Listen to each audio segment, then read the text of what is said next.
Baik, Assalamualaikum warahmatullahi wabarakatuh. Waalaikumsalam warahmatullahi Ya, saya hormati Pak wabarakatuh. Sumarudin Bergabung di dan kawan-kawan peserta kegiatan BIMTEK, juga mungkin Pak Kabid, Bimas Islam. Alhamdulillah kita bersyukur kepada Allah SWT pada kesempatan siang hari ini di sini jam 12.15. Ya, kita bisa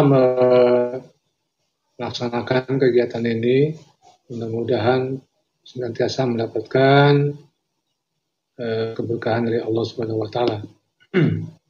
Karena kita sedang memperbincangkan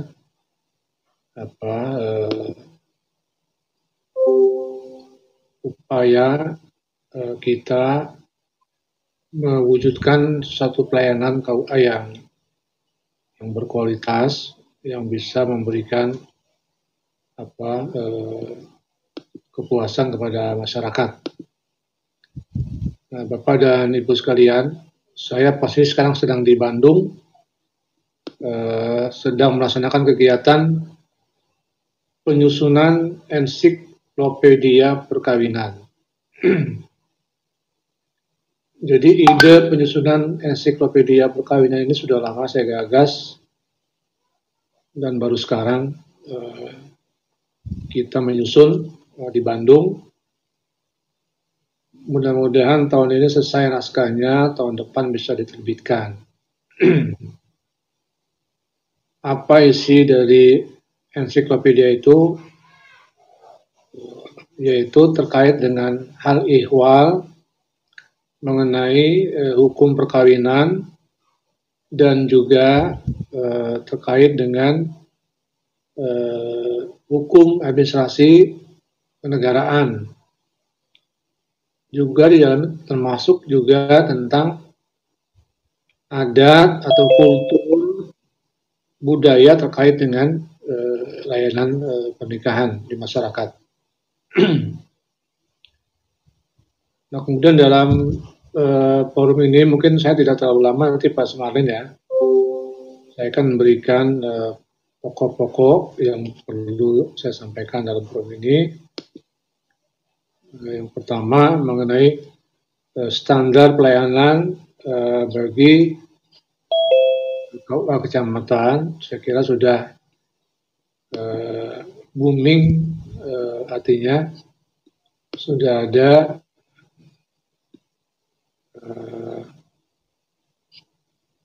standar layanan kita yang berlaku di KUA, termasuk misalnya di KUA harus ada transparansi layanan. Jadi KUA ini sebagai instansi penyelenggara layanan publik berkewajiban memberikan kepastian, kemudahan, dan transparansi dalam memberikan pelayanan. Oleh karena itu di KUA harus jelas, Pak, apa menu layanannya, misalnya nikah. Nah, layanan nikah itu syaratnya harus jelas, alurnya harus jelas, prosedurnya harus jelas. Dan ini harus terus-menerus diberikan sosialisasi kepada masyarakat, supaya masyarakat itu paham tentang syarat dan prosedur layanan KUA. Semua menu layanan yang ada di KUA itu harus punya alur, syaratnya, alurnya, prosedurnya seperti apa, harus dibuat. Ini contoh kita buat alur layanan nikah. Jadi kita buat dalam bentuk infografis yang bisa dibaca, dipahami oleh masyarakat. Nah, yang seperti ini dibuat sosialisasi melalui media sosial, melalui Facebook, melalui akun media sosialnya agama atau KUA. ini dalam rangka untuk memberikan kemudahan kepada masyarakat. Kemudian Bapak dan Ibu sekalian, misi layanan KUA kita adalah mewujudkan KUA yang bersih, melayani, bebas dari korupsi. Oleh karena itu, sistem layanan yang kita buat harus mendukung misi ini. Ya. Jadi, sistem layanan yang kita buat diperuntukkan, dipersiapkan mendukung visi ini. Bagaimana supaya KUA itu bersih, melayani bebas dari korupsi. Misalnya, ya, tadi Pak Ustadz Sumarlin menjelaskan, dulu memang saya yang awal-awal menggagas atau merumuskan regulasi tentang PNBP. Ya, sejak 2013 sehingga keluar PP 48 2014, itu memang saya termasuk pelaku yang turut menggagas itu. Nah, bagaimana cara pembayarannya? Digagaslah pembayaran nikah itu melalui langsung store ke bank. Jadi tidak ada lagi transaksi tunai di meja KUA, Pak. Jadi tidak ada masyarakat datang bayar 600.000 kepada petugas KUA. Sudah stop, sudah nggak ada lagi. Ya. Itu salah satu bentuk layanan yang menggunakan prinsip e-government, menggunakan aplikasi. Ya, jadi melalui SIMK, kalau dia nikah di luar, cepat bayar nikahnya, suruh bayar dia PNBP-nya di bank. Kenapa nggak boleh petugas KUA, Pak? Sebab kalau petugas KUA yang bayar, nanti yang menanggung ongkos ke bank siapa? Kan ada butuh ongkos tuh, store ke bank, apakah dia naik ojol, ojek online, apa dia bawa kendaraan sendiri, itu butuh ongkos. Nanti kalau dia butuh ongkos, bisa membebankan masyarakat lagi. Bapak, Ibu tolong tambahkan untuk ongkos store-nya. Ini mulai, Pak. Mulai ada bibit-bibit nggak bersih di KUA.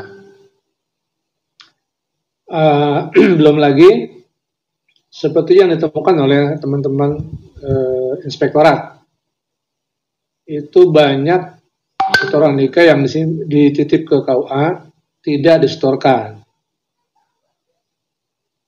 disulap dari nikah di luar kantor menjadi nikah di dalam kantor. Nah, PNBP-nya kemana? PNBP-nya hilang, Pak. Dipakai oleh petugas KUA, mungkin kepala KUA, atau penghulu, atau staf KUA.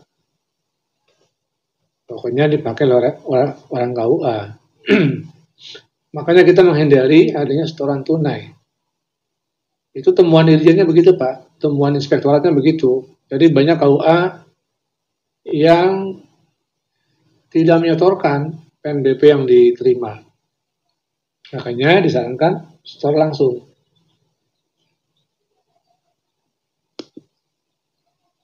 Kemudian layanan pencatatan nikah misalnya, itu standarnya menggunakan aplikasi SIMK berbasis website.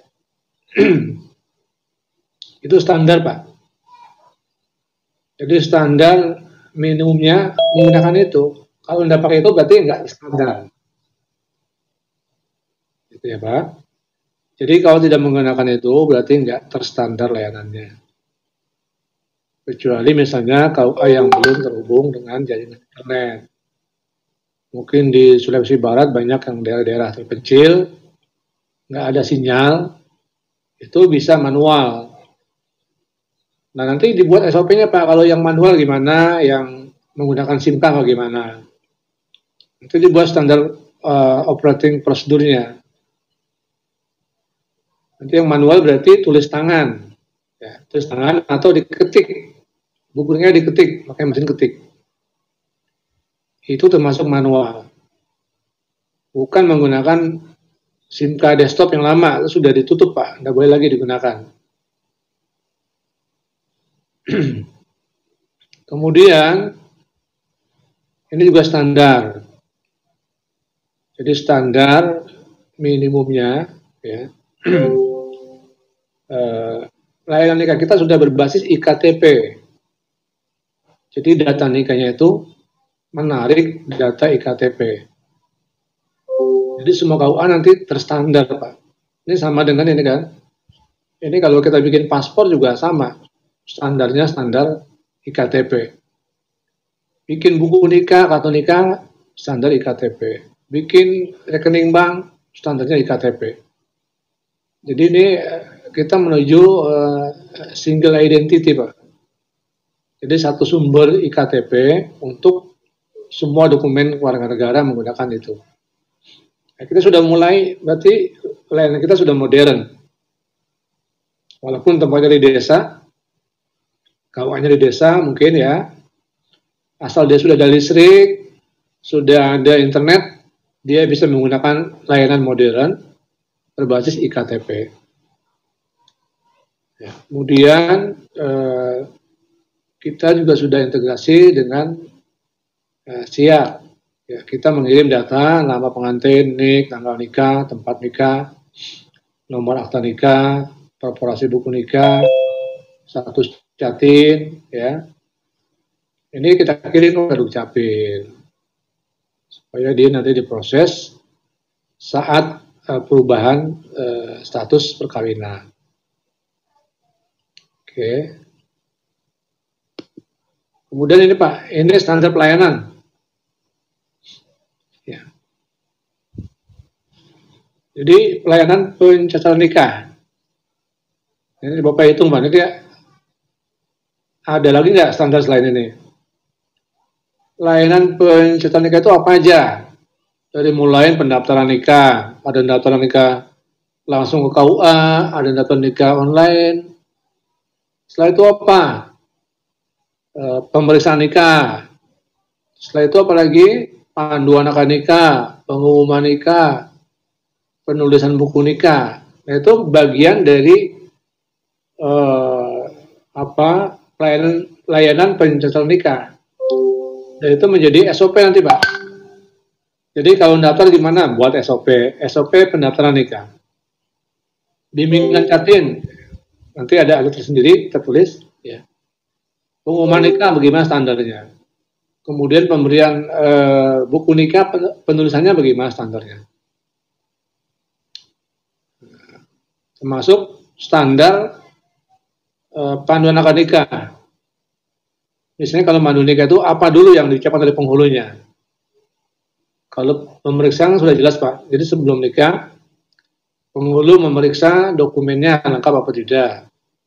Yang kedua memeriksa kebenaran datanya. Cocok nggak yang tertulis dengan orangnya. Termasuk pemeriksaan jenis kelaminnya. Karena sekarang banyak nikah sejenis. Jadi bukan dicek fisik Pak. Ditanya aja. Jadi kalau ada calon istri pakai pakai kerudung, pakai masker, apalagi ditutup rapat tinggal matanya aja, tanya siapa namanya. Jadi biar jelas kedengaran suaranya Pak. Karena di Lombok itu di Lombok Barat itu ada calon istri. Kalau ditanya yang jawab suaminya, calon suaminya. Ternyata dia laki-laki. Hati-hati nih. Jadi SOP pemeriksaan nikah, SOP mandu akad nikah. SOP-nya gimana mandu akad nikah? Pertama misalnya penghulu menyampaikan mukadimah.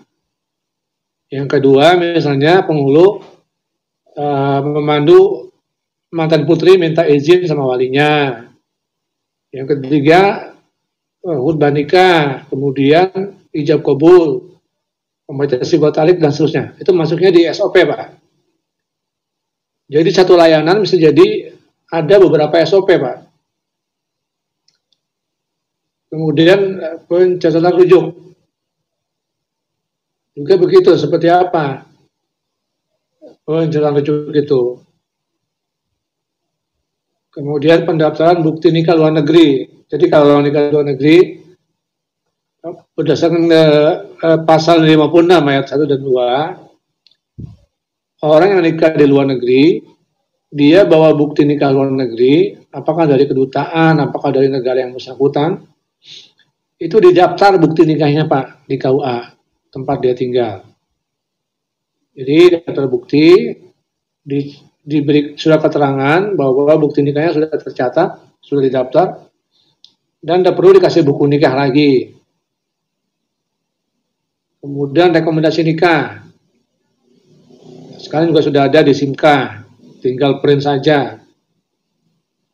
Kemudian apalagi pencatatan perjanjian perkawinan. Jadi kalau pengantin buat perjanjian, apakah dia saat mau nikah atau saat nikah dibawa atau sesudah nikah, itu KUA wajib melayani, mencatat perjanjian perkawinan tersebut. Kemudian standar pelayanan legalisasi dokumen nikah. Nanti standar itu isinya apa Pak? Dia syaratnya apa? Kemudian yang ngerjakan siapa? Alatnya apa? Outputnya apa? Itu standar Pak. Kita sudah susun ini. Di pusat sudah susun standarnya. Nanti kita akan terbitkan dalam bentuk regulasi. Teman-teman di daerah mau bikin SOP, silakan. Tapi nanti standarnya kita yang tetapkan. Kemudian pembuatan akte ikrar wakaf, termasuk akte pengganti akte ikrar wakaf, bimbingan perkawinan, kemudian konsultasi perkawinan dan keluarga. Nah, di luar ini, kalau sudah kita tetapkan, tidak ada lagi SP lain, berarti tidak ada Pak. Contoh misalnya, KUA dimintakan surat keterangan nikah tidak tercatat. Berarti tidak ada Pak. Jadi kalau di SP yang akan ditetapkan regulasinya oleh pusat, itu nggak ada layanan itu Pak. Jadi KUA tidak bisa memberikan surat keterangan nikah tidak tercatat. Karena KUA tidak punya otoriti ataupun kemampuan untuk mendeteksi orang itu sudah nikah tercatat atau belum. Mungkin itu yang dapat saya sampaikan sebagai pengantar Pak Sumarlin. Karena setelah ini saya akan rapat dengan Bappenas Pak, masalah progres SBSN. Ya. Baik. Kalau ada diskusi kami silakan teman-teman.